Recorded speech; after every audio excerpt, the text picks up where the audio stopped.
Well, hello everybody and welcome back down into the dungeon for a quick update of what's growing on here. A day late and $1 short, story of my life. I do apologize that I didn't get this up yesterday, but that old puppy of ours was just, well, let's just say he wasn't feeling well, and I felt it was more important to concentrate my efforts on making the old guy feel better. He's been around a long time, and, well, you just never know how long you've got left with some of these larger dog breeds. But anyway, figured I'd be showing you the garden update yesterday. Like I said, I kind of missed that, but we can get on it today. And there's a few interesting things growing on, so yeah, let's take a look at what's going on. Rocking with the solar bear. Just behind him, we've got some of those curled parsley that I've been trying to transplant from the Aquaponics. Looks like some of them might just make it. Little spider plant in the back's not looking too great. Flaming Caddy's not looking too great, but here we have all the tiny cut peppers underneath that 40-watt Sansi light, and it seems to me that we've got some much darker green going on in a lot of these more established leaves, and there's definitely new growth to be seen on quite a few of these peppers. And if you look carefully, that one there looks like it's trying to put a flower on, so I still need to do some serious transplanting, and there's an awful lot of aphids in here that need to be fed to the fish.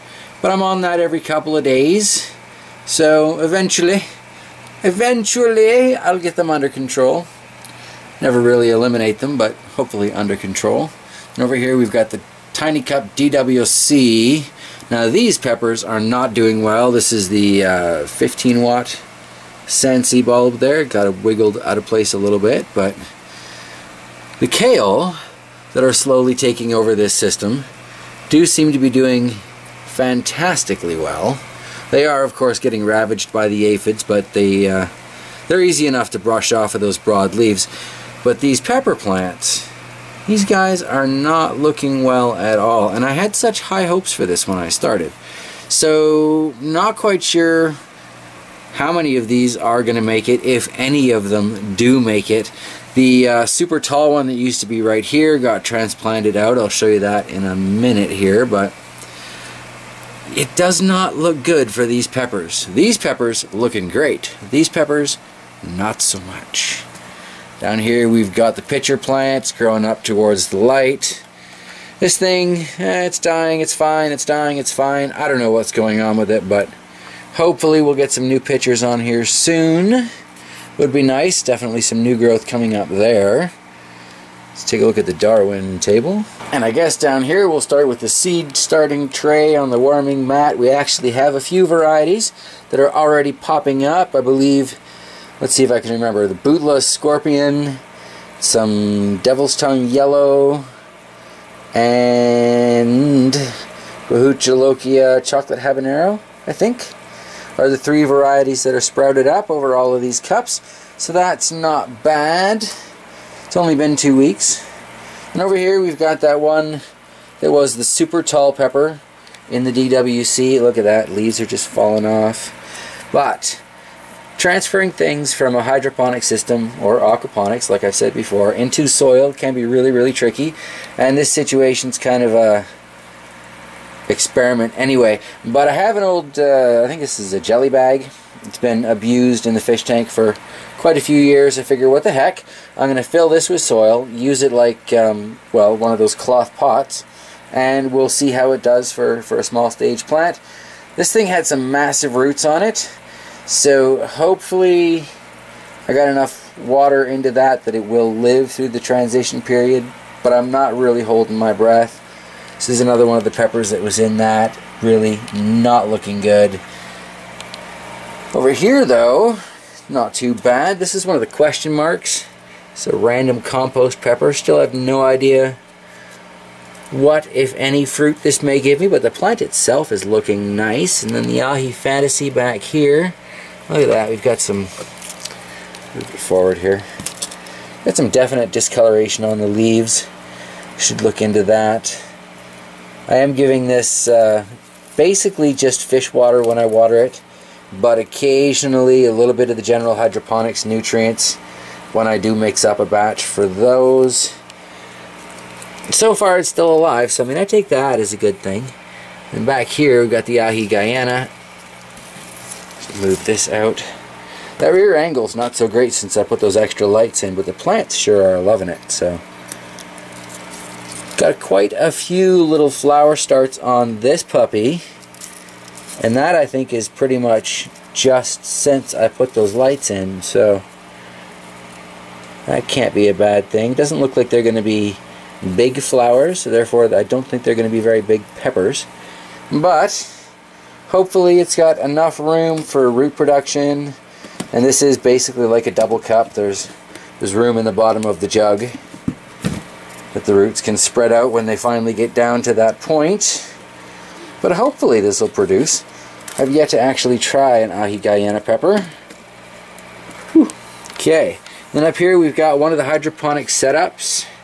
The DWC, the bubbler, whatever you want to call it. This is another one of those random compost peppers. Let's see, can't really move that very easily. Oh, there goes the lid to the seed tray. I'll have to get that in a second. Anyway, looking down, nope, terrible view. Looking from the side, also a terrible view. Anyway, this plant has grown a fair bit since the lights have been put in here. And it is ridiculously aphid infested. Kind of a pain, because I got to protect the roots when I move that and paint off the aphids, but long term I think it'll be worth it. And down here, got one of the trays that was previously under the DIY PVC lights, and you may notice these guys got transplanted into proper planters. Let's see if I can remember. We've got a Caribbean Red Habanero, that's a Batman's Hell's Bells, this is one of the Naga Vipers, and this is Kingstar Lemon Starburst. Hopefully those will do better now that they've got a little bit more room to spread out. Like I was saying last week though, I think there are quite a few of those little peppers that could use transplanting. We'll see if this idea works. I may have a few more of these kicking around, so that's possibly an option. But I need to cut for a second here so I can get the lid for this. It fell behind my table.